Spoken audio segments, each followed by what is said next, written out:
Hello, my name is Dr. Muthu Jyoti. I'm a senior consultant pediatric cardiac surgeon at Indraprastha Apollo Hospitals, New Delhi.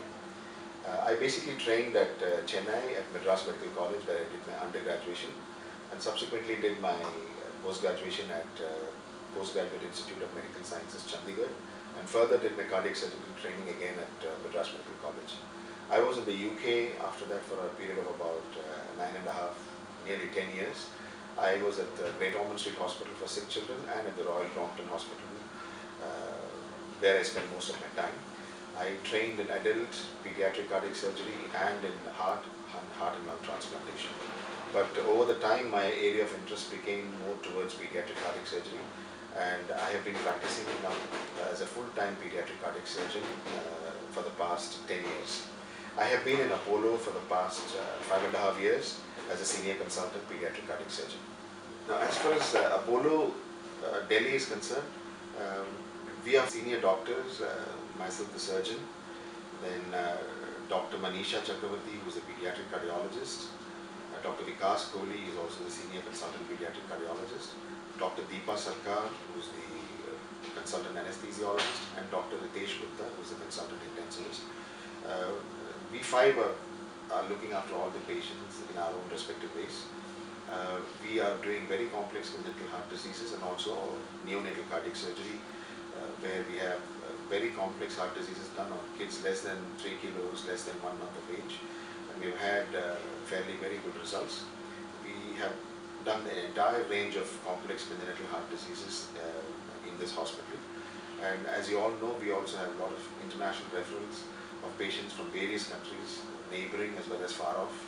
Neighboring countries are Bangladesh, Nepal, Afghanistan, Pakistan.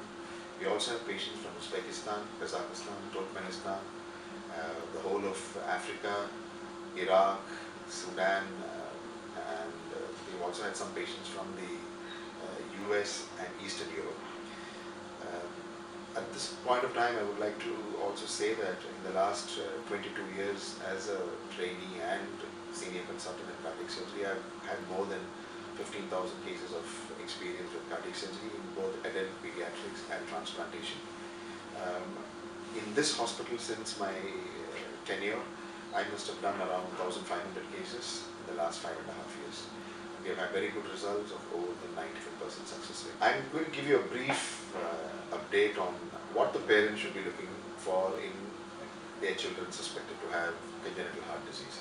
Now, as you all know that in today's world, congenital heart diseases are picked up very early, even during pregnancy. So I think it starts off right from 3rd month or 4th month of fetal life.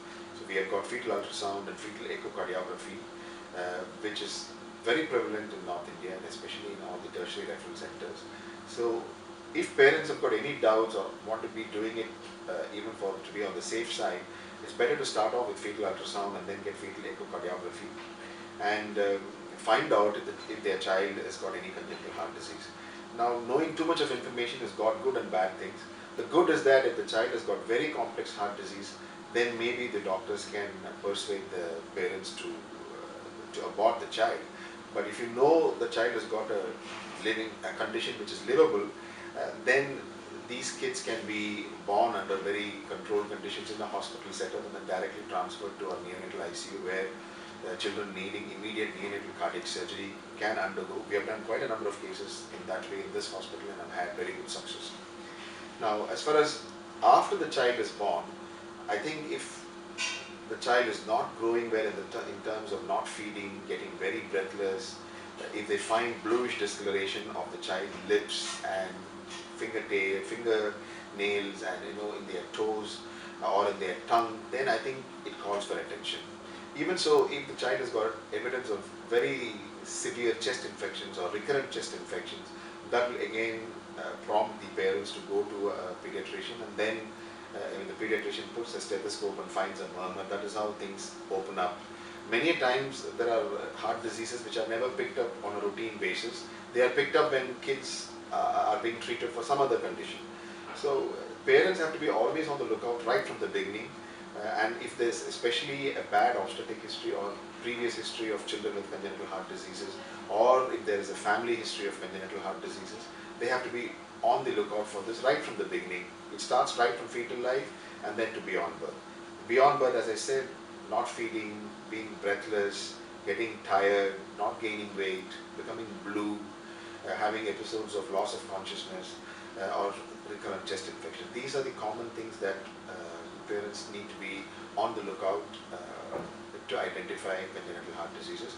And most important thing to say is that in the present day world, congenital heart diseases are picked up far more higher than what it used to be even 20 years back. The awareness is very high, the pickup rate is very high, so we tend to see more and more complex congenital heart diseases, more and more children less than 1 month and less than 3 kilos of weight being referred to us for cardiac surgery. So that also has to increase the overall skill of the surgeon and the post-operative course.